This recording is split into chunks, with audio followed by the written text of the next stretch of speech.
We'd like to welcome you to the Handi Quilter Education webinar. We'll be talking all about rulers and templars today.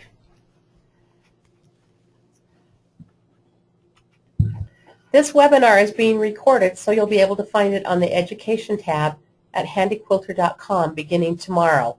So if you don't catch everything here, be sure to watch for it on our handiquilter.com.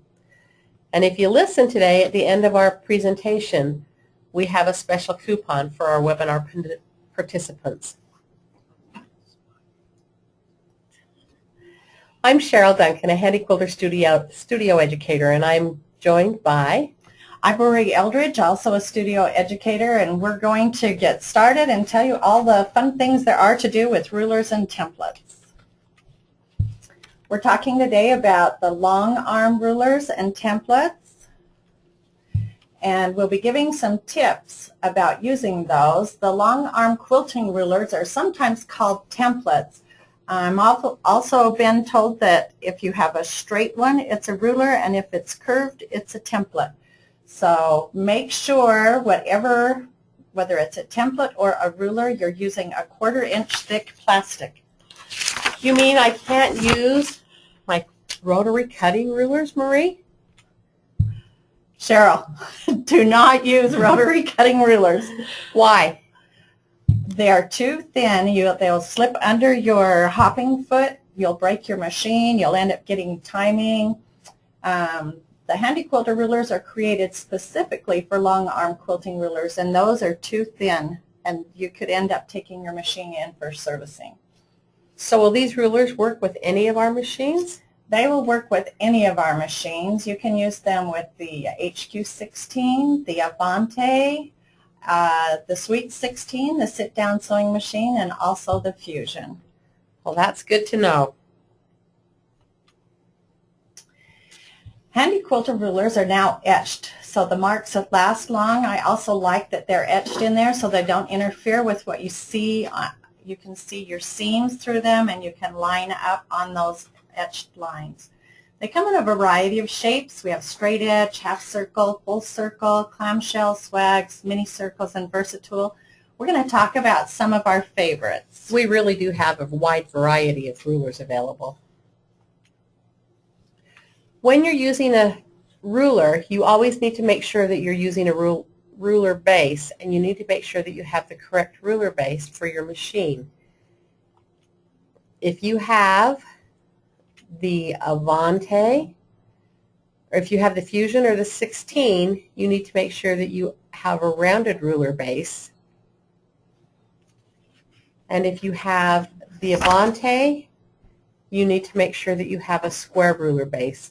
So if you're ordering a ruler base from us, make sure that you specify which machine you have so that you get the correct ruler base. You want to make sure that you keep your ruler flat so that it does not slip under your ruler base or into your hopping foot, Rulers can chip and crack if the needle strikes them, and again, this would be one of those times when your machine's going to end up in the ER, and if you're like me, you hate to have your machine down and not be able to get things done. Well, not only that, but when you strike your ruler with the needle, it makes an awful sound and it really scares you. It is scary. It is scary. Yeah, probably a few of us have done that before. Yes. Why do we want to use rulers? We use rulers to make straight lines straight and curved lines curved, and they are perfect. They look so nice when you learn to use the tool correctly. The hopping foot just rides right along the edge of the ruler to create perfect, or well, precise arcs, curves, straight lines, and shapes. One thing that you want to make sure of, Marie, when you're using the rulers is that you don't reach. You only want to quilt where your hand grasp is secure on the rulers. When you're feeling like you're losing control or the ruler is starting to shift, you want to make sure that you stop immediately, because that's when you'll get into trouble. Yeah, when you're doing rulers, it's a little slower process, and you just need to think more about being accurate and being in control. In order to do rulers, there's some tips to help you keep control of your ruler. We like to teach people to use a 3-point pressure. So the first one is you're going to press the ruler against the side of the hopping foot. Then you'll press the machine, so you'll move the handlebar, you'll guide it against the ruler, and finally you're going to press the ruler against the ruler base gently. Gently being the optimum word there. You only want to apply as much pressure as you need to prevent the ruler from slipping. If you press too hard, you'll keep your whole machine from going. So I like to tell people that think about when you're ironing a quilt and you're told to just press those seams and press your blocks. Same thing. Allow the pressure on the rulers, but not so much that you're going to stop things. Marie, we have a couple of questions here about the ruler base. We have a question as to whether or not you need a ruler base with the Sweet 16. And no, you do not need a ruler base with the Sweet 16, which is the sit-down machine. And the reason the ruler bases are shaped differently is just for ease in our shipping, that we know which ruler base fits. The bed of the machine is actually a little bit different size on the Avante. So we need to know which ruler base fits.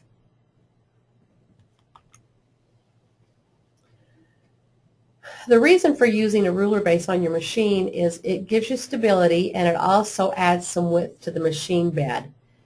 In order to keep your ruler base from running into the side, make sure that your backing is at least, we always like to recommend 3 to 4 inches wider On each side? On each side, so that you've got plenty of room to work with. That's the added width to the bed of the machine. Without that, you don't have that stability. You notice it's wider out to the side to support the rulers, where it's not as wide in the front, because you're actually holding that ruler right close to your needle plate.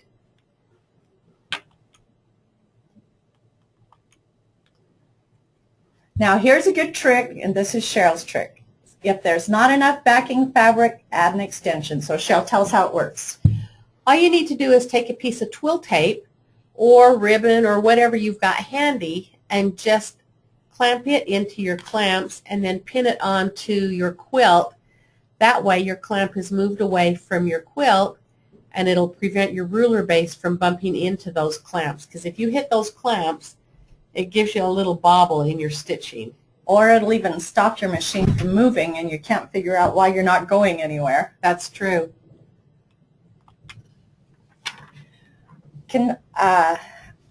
When I'm doing ruler work, I just get so upset when I can't get that ruler to lay flat, and so especially at the top, I'm hitting those pins.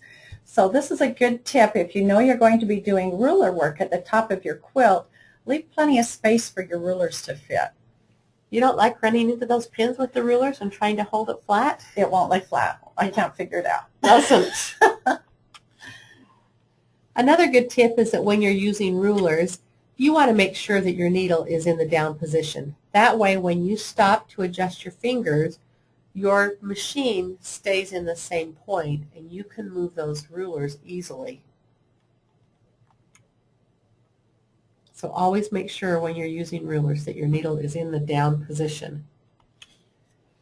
There are two options for stitch regulation when you're using rulers, and one is to be in the precision. In precision, your machine will stop stitching when you stop moving the machine. So your needle might be anywhere in the stitch cycle. It might be up, it might be down, it might be halfway in between, but wherever you stop moving your machine, that's where it stops stitching. So this is nice when you're doing rulers, so you don't have to keep pushing the on and off button all the time. You can just stop moving your machine and adjust your ruler. The other one is cruise, set at a very low percentage rate.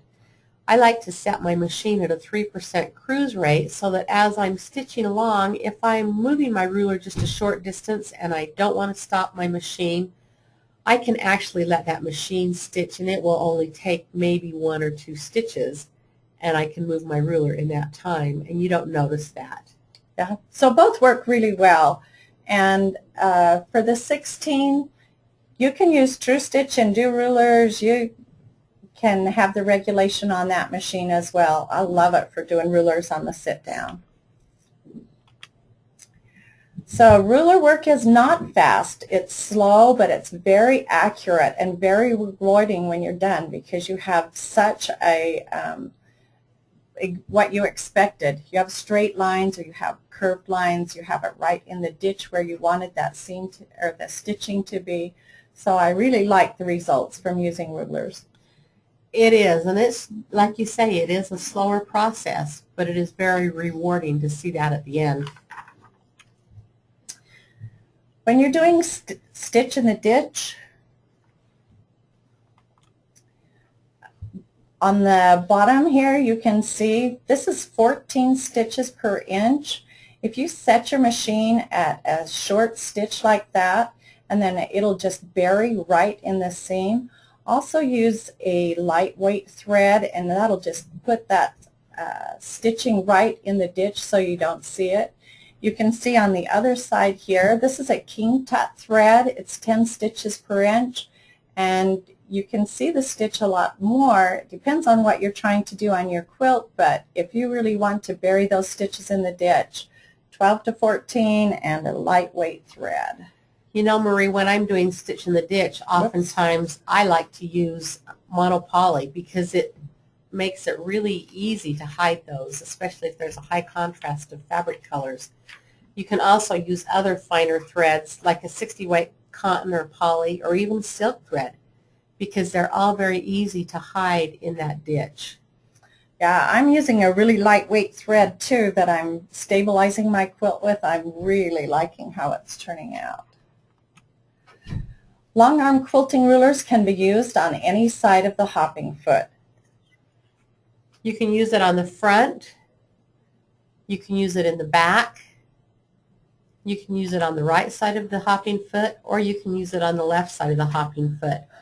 I know occasionally, occasionally I start to feel like I'm a contortionist when I'm reaching around the needle bar and I've got my ruler placed. But you have to find the position that's comfortable for you, that you can have that good grasp on the ruler and still keep it smooth and flat on the ruler base. It's almost like watching that arrow bounce around. That's sort of how you're doing it on your quilt. You're really all around to get it right where you want it. You are. But nice you have the tool to make it work. That's right.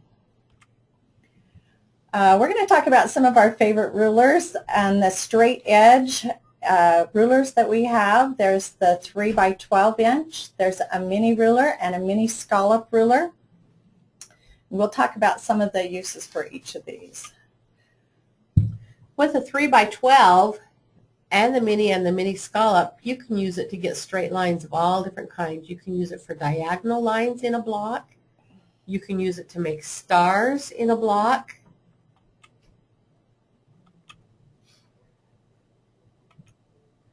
You can use it for stitch in the ditch. It's wonderful for stitch in the ditch. I actually like the 3 by 12 for stitch in the ditch because I like to have that much control. I like to have a little bit longer, more surface that's under control. But there's sometimes when you need the mini ruler just to get right into those tight spots, or you're just doing a short seam. And I like the 3 by 12 if I'm doing a diagonal across the square, because then you can have it positioned and see that your line is going to be straight all the way across that square. The 3 by 12 is also a great ruler to use for piano keys, or the mini scallop, or the mini ruler.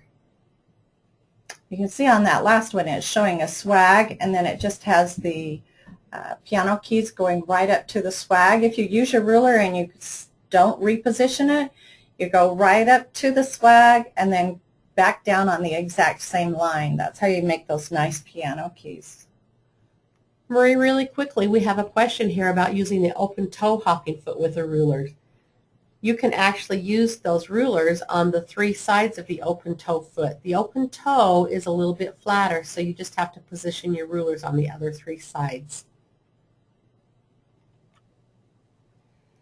Another good use for the 3 by 12, the mini and the mini scallop, is cross hatching.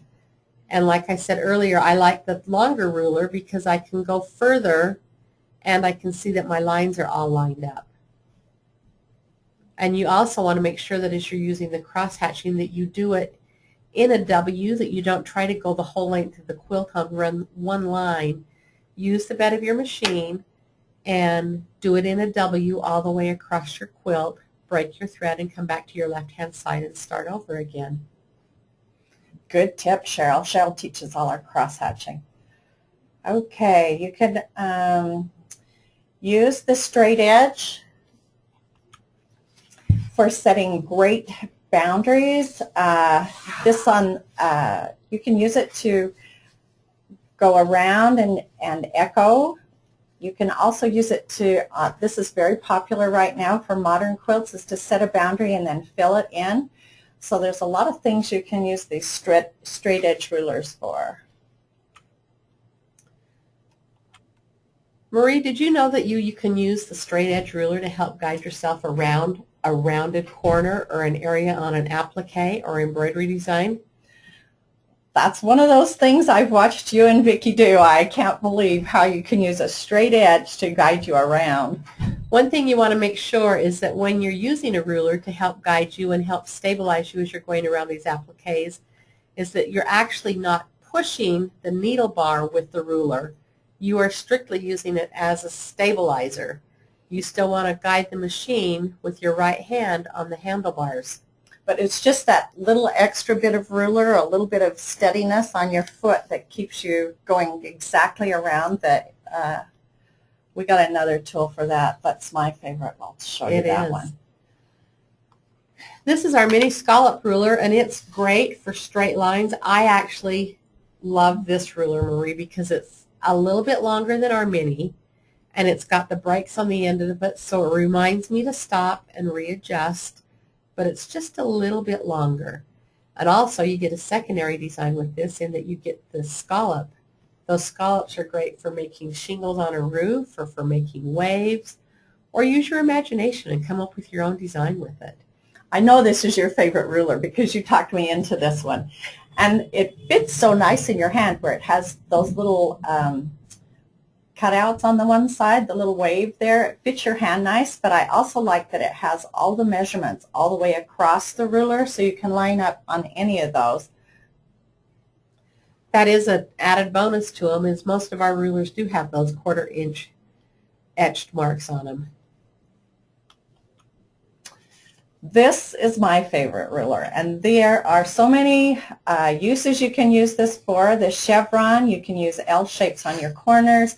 This is great for piano keys. You can make sure that your lines are exactly straight because you can line up across the top and then coming down the side, so you know that each line is going to be straight.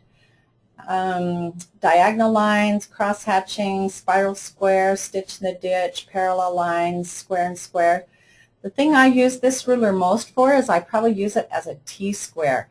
I use it every time I have a right angle on my quilt, like every time I come to a block or a sashing. I'll set that out on my quilt and make sure that everything is set square before I stitch it. And if I have to do a little tugging and pinning, I want my quilt to look square at the end. So I use this when I'm at the bottom of the quilt. I use it, you know, all the time. So anywhere you've got a right angle on a block, you can use that. The best way to use this ruler is to use the inside of it. If you're on the outside, you have a tendency to fall off that curve at the top. On the inside, it's what keeps you secure. That's one of the best things about this ruler, is that you're sewing on the inside, line up on the inside, and then when you get to the top, you have a perfect, nice point there. It is a good ruler. All right, here's the Versatool. Sorry, got to learn how to do this. There we go. The Versatool is another small ruler that just fits in the grasp of your hand, and there's lots of uses on this. Stitch in the ditch is great. It gives you just a little area so that it has the breaks on the end, and it reminds you that you need to move the ruler as you go along. So there's a straight side to it. You can use it to outline stitch or cross hatch. A lot of times you just want to go a 1/4 inch in from where you've last stitched. So I like having a ruler that's good for a lot of things, so I don't have to have everything spread out on my quilt or on my table. And this was one of those that you can just use for a lot of different things. Well, it gives you those markings so that you know exactly where you need to place that ruler.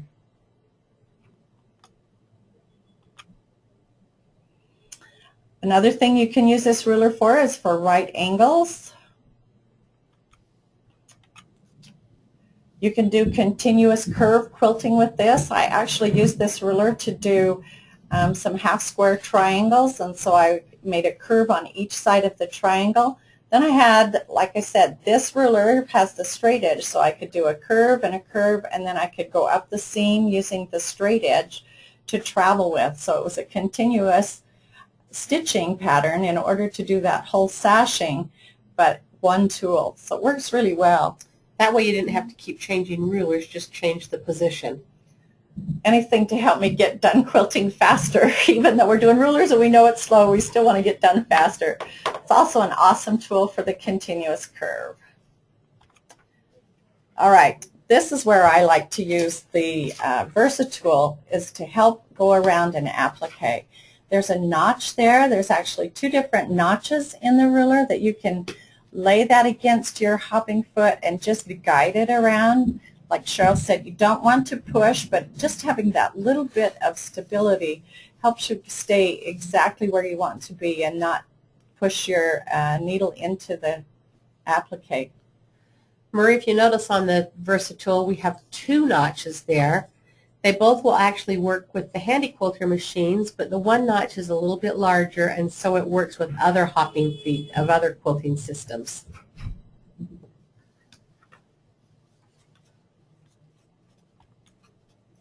All right, Cheryl, here's the... It also has a 4-inch curve at the top, and it works great for circles. You would do the first half, flip it over, and then you will be able to complete a full circle. Another thing that you can use the Versatool for is a clamshell. You do one clamshell, move it along, and use the next one. Okay, we have a couple of questions here, Cheryl. Why don't we try a couple of these? What size is the right angle ruler? I think it's about 12 by 12, 12 across. I don't think it's down. quite 12, but I can't give you an exact measurement on it right off the bat without my ruler sitting in front of me. I do know that it is marked, the first line says a 1/2 inch, when in reality it's only a 1/4 inch, but that allows for the hopping foot so that you don't have to think when you're thinking, I want this a 1/2 inch away.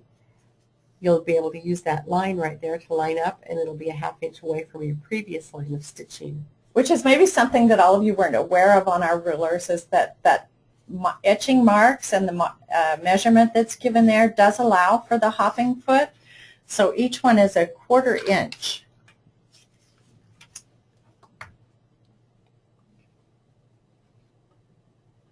Okay, let's go on. Here's another way you can use the Versatool.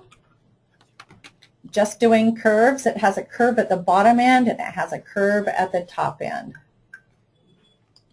Marie, that looks like that's not quite as big of a curve as the top of the Versatool. You know, one of the things we talked about was using a different size ruler, like using the mini ruler to go around an applique. Sometimes you just need a curve to go around, like the applique that was back there we saw, and you can use a curve from another ruler, just the same thing, to guide your hopping foot. So I've used this curve even though it doesn't match up with the curve that I'm sewing. It keeps me slow and steady and against the applique that I need to go around. Marie, and just a quick reminder that even when you're using the Versatool, even though it's a smaller ruler and it fits in your hand, you still need to use the ruler base with it. You need that stability of the ruler base. These are my favorites. We have a lot of favorites. I use these circle rulers all the time, and you can see where we have the lines etched on the bottom half. All of those are 1/4 inch markings, and then there's the inch markings. We go from the very smallest circle up to 12-inch circle. The angled lines on there also help when you're lining up. I like to put a mark right in the center. I'll use an air-soluble marker usually. And then if I have another circle that I'm placing on top of it, I know exactly to line those circles up. I've done these and used it to do, I've marked all of those diagonal lines and then done rays out of those. They line up perfect. They line up so great. So you just mark the diagonal lines and the also the ones that go straight, and then you can do an angle point out of it, and that makes a nice ray. It's nice to line up with. Okay, true confession here, Marie. When our full circles first came out, I thought, I don't want that much plastic sitting on my quilt.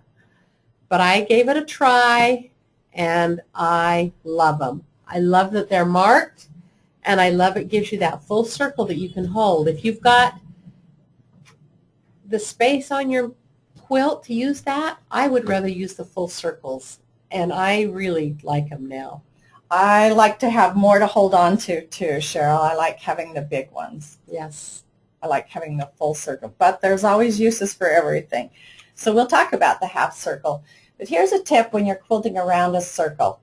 There needs to be gentle pressure applied at the 4 points, like here at 2:30, 4:30, 7:30, and 10:30. And those particular points, you need to make sure you're paying attention, and you just keep your machine and you keep your hopping foot right against your ruler. And at those points, the machine wants to change direction from vertical to horizontal.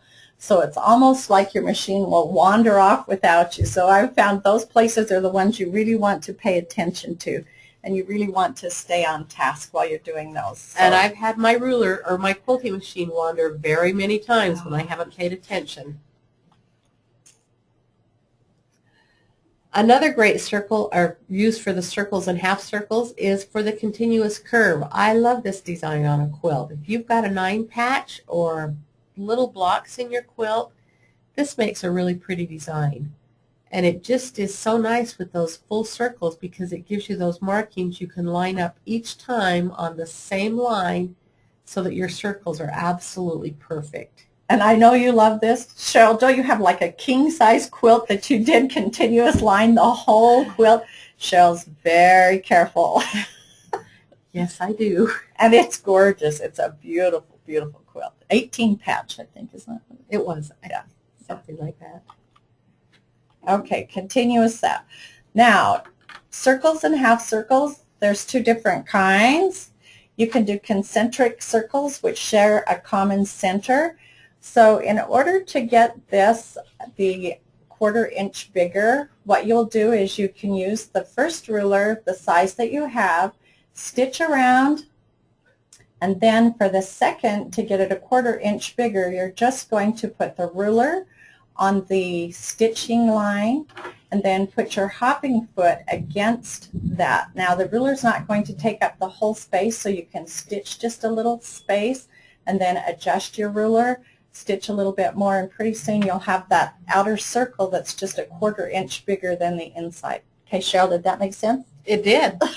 Okay. It's not as easy as you make it sound, but you always make it look really, really nice. Oh, well, I like it. I always want to echo. So here's my other choice, kissing circles. So these are all touching at the bottom. They're kissing at the bottom. So you would just use your first ruler, go all the way around it, and then stop with your needle down.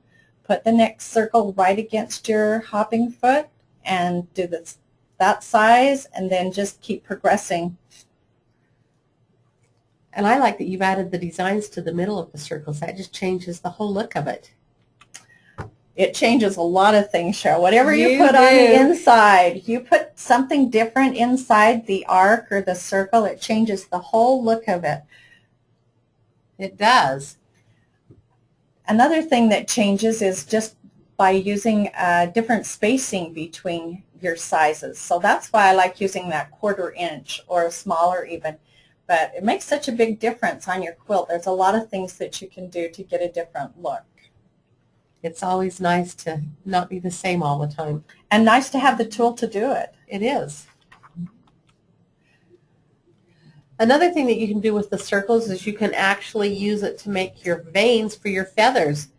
Do the first half of the circle above the line, the second half of the circle below your line. And you can either draw your line, or you could, if you really wanted to, you could baste your line and then pick it later, or you could draw it in with a marker, or use your seam lines.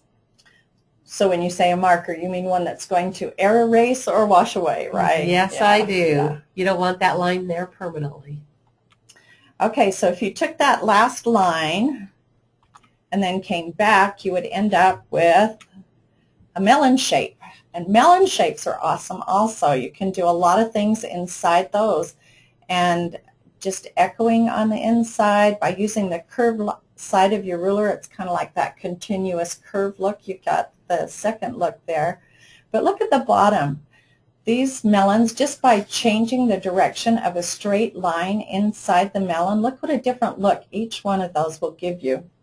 You could get really creative with this by filling in those different ways. That would really add a lot of texture and design to your quilt. Those are really nice, Marie. Those are kind of fun, aren't they? They are. Okay, so let's talk about the half circle, Cheryl. You know, Marie, we both started out with the HQ16, and it's a great machine, but the throat space wasn't as large as the Avante or the Fusion. And so these half circles worked really, really well because you could get them into areas closer because you only had half of the ruler. They are a little bit harder to hold on to, but they still work really well. You just have to make sure that you hold your ruler stable right where you're quilting, and then as you go to adjust, I like to actually stop my machine, hold the ruler in place with my right hand, and move my left hand to my next area so that I know that ruler's not shifting on me. These are still some of my favorite rulers. They have the curve I want. They have, like you say, they fit. There are times when they fit. Not only that, but you can use the inside and the outside of it. So you actually have two different shapes on each ruler. And if you notice, the larger the circle, the flatter the arc, and the smaller the circle, the fuller the arc. So you just have to decide what look you want, and then choose the ruler accordingly. We're going to show this a little bit more up close. Oops. Well, maybe that's as close as you get. Well, we have our three different sizes here. We have this is the large circle. It's not as deep of an arc. This is a medium circle. It's a little bit deeper. And these are the fuller ones because it was done with a smaller circle. So there are a lot of ways you can use that continuous curve. I've seen it done really, really tiny in a grid pattern too. So there's a lot of things that continuous curve is good for. There are. Here's our clamshell rulers. They come in a 1.5 and a 3. There's all the things that you can do with them. You can do scallops, you can do the clamshells, you can offset, you can do a whole circle by doing the top half and then flipping your ruler over and doing the bottom half, so you have a whole row of circles. I like that offset design. Rather than stacking the offset, doing that offset on the same line. Yeah, it's more lacy looking, isn't it? It is. So there's your choices. Oh, there we go. Offset elements that you can put inside the clamshells. There's a ton of different things. I think we even have a book in the studio by one of our educators that has all different kinds of designs you can put inside the clamshells. It's amazing what you can do with them. Just a little creativity and you can run away with it. Well, it's the same as those melons we were showing, how just something different inside there changes the whole design. It does. But you know, Marie, a clamshell is still a very traditional pattern. Our grandmothers used to use it all the time, and they actually used plates to trace around to get the different sizes of clamshells that they wanted. And they would mark their whole quilt beforehand, and then they would stitch it, of course, by hand and Today we can do it much faster, but it's still a very traditional pattern that you can use on traditional quilts. It's one of the things I like is having the tool for the job. So I'd rather do this than use a plate. But that's the thing about having the rulers there when you need them. If I have the right ruler for the right, when I'm going to do the job, it turns out so much better. I'm always happier. Yeah. Then we have our swags. We have a 4-inch swag and a 6-inch swag, and you can use the swags in a set and do a typical swag. You can use it for offsetting. You can use it all different ways. Our rulers aren't just for one use. They're made so that they can have many different uses with them. And if you notice, with our ruler set, you also get a bonus design that's cut out. On our 4-inch, you get a diamond and a circle, and on our 6-inch swag, you get a teardrop and a heart. And that just gives you even more choices of designs to use. You can combine them, or you can just use those shapes by themselves. So Cheryl, I'm working on a quilt right now, and I used the swag template. It kind of looks like this single over here. What I have is a melon shape, and I wanted a curve inside that melon, but I didn't want curved like the circle. So I used the 6-inch template, swag template. I used the biggest one, and I had plenty to hold on to because the melons aren't very big, but it was enough that I got just enough of a curve inside there. I'm thinking there's a ton of uses for all of these we still haven't come up with yet. There are just right here. Yeah, you can use the swags for veins. This first one with the holly is like a 6-inch, maybe 1.5, that shows to start out your holly and have it even all the way across your quilt, and then you just come back and draw the leaves or stitch the leaves in. I love doing feather veins, feathers and ferns inside the swag ruler. That's really nice, and you could use that on a border. I know you've done a quilt with the swags on the border that really turned out really nice. And that was a nice way to do the border. You kind of have to pay attention to certain spots when you're using the swags, because you want it to, if you do it all the way around the outside of your quilt, you want to be careful that you hit exactly on the corners. So the centers and the corners are the most important place to have your swags meet. And if your measurements don't come out exact, you can kind of fudge along the sides and leave a little bit more space. But as you do these swags, what you'll do is you stitch one, and then you can take that one away and with your needle down, you just bring the next swag ruler and set it right against it and stitch the second line.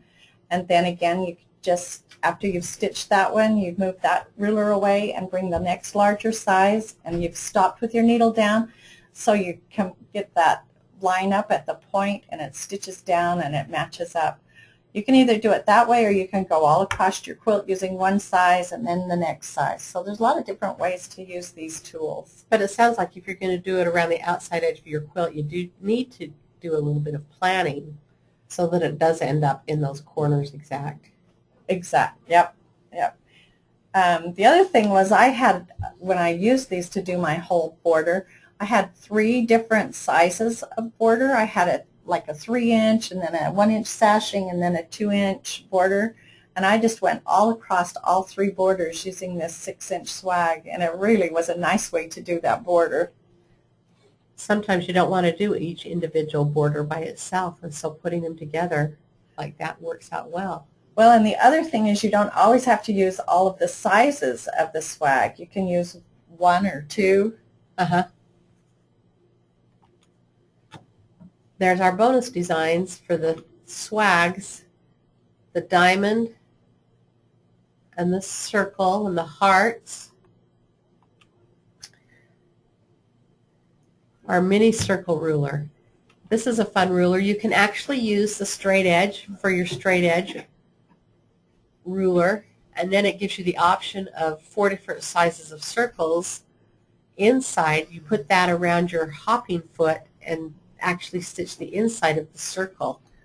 I think we have a picture of that coming up, Cheryl. There we go. Oh, there we go. That shows how you put it on. You want to make sure that your needle is in the up position, and then you're able to slide that ruler just across your needle bar and drop it down, and then you're able to stitch around that circle.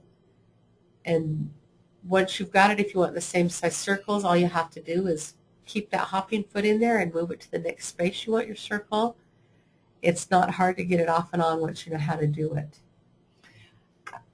Okay, so when I first started using this, I had someone tell me you have to shift the ruler so you don't get a bobble right there where that opening is to go in.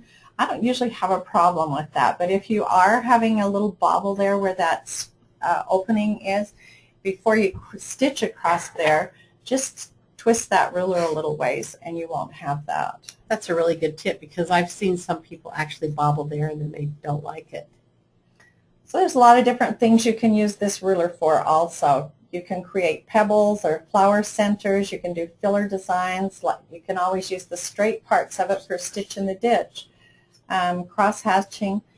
We had Lisa Kaye come to our studio to do QNN filming, and she took this ruler, and man, talk about watching the master at work. She is really good at circles, even the very tiniest ones. Absolutely perfect.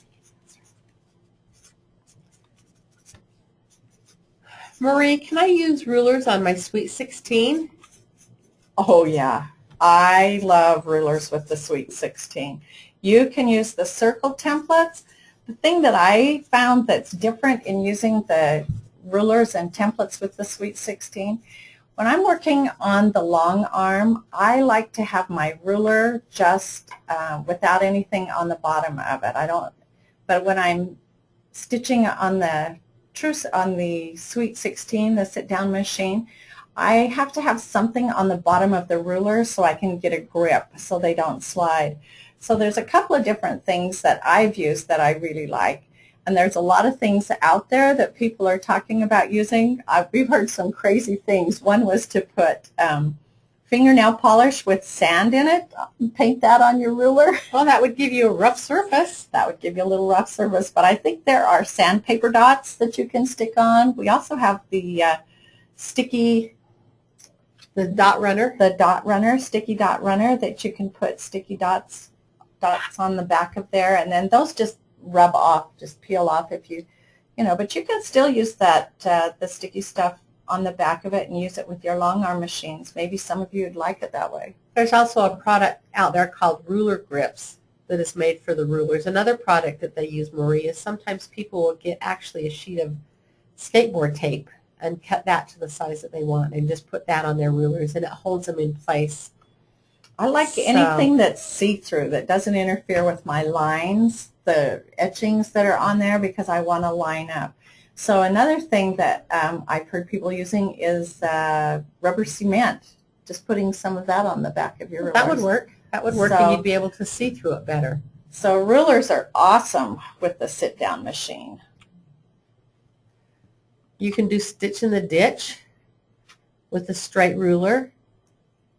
I actually think it's easier to use it with the ruler because it helps me pull my fabric and keep it exactly straight. Especially if you've got something on the back of that ruler. Yeah, yeah.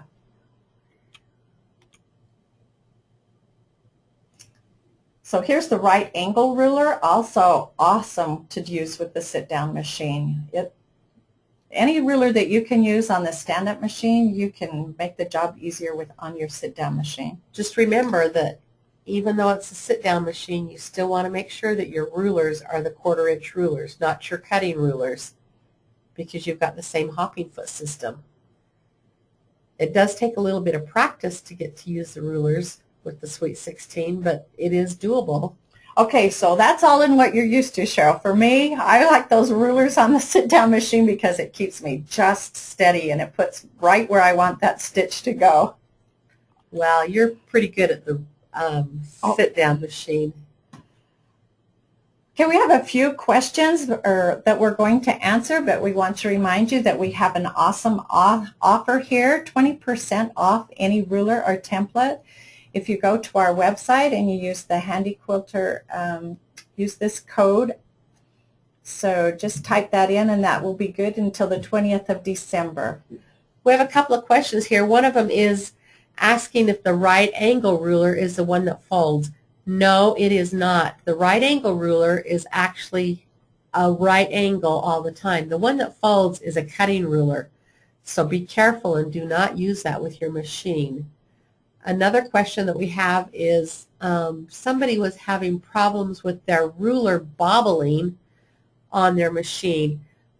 If you notice, your needle plate sits just a little bit higher, and so if you're not holding your ruler in the correct position, you could have some problems with bobbling, but you want to make sure that you are holding right where your needle is stitching. If you're holding in the correct position on those rulers, you're not going to get that bobbling, Marie. And I think when I first started, I was gripping that ruler so tight that, yes, I'd feel that ruler plate because I was pushing down so hard. Just use your ruler as a guide and don't press down so hard. Another question is if you're a beginner with the Sweet 16, which rulers would you recommend starting with? I think for any of the quilters, you need at least one straight-edged ruler and one circle ruler. No matter which one you pick, you need a curve and you need a straight edge. Don't you think those are at least two basic shapes that you need to start with? So if you got the Versatool, you'd have more than that even. You'd have that. That would be a good one to get. Except for the Versatool is not very long on the straight edge. So I'm still with you. I'd go with the straight edge. There's three: a Versatool, a circle.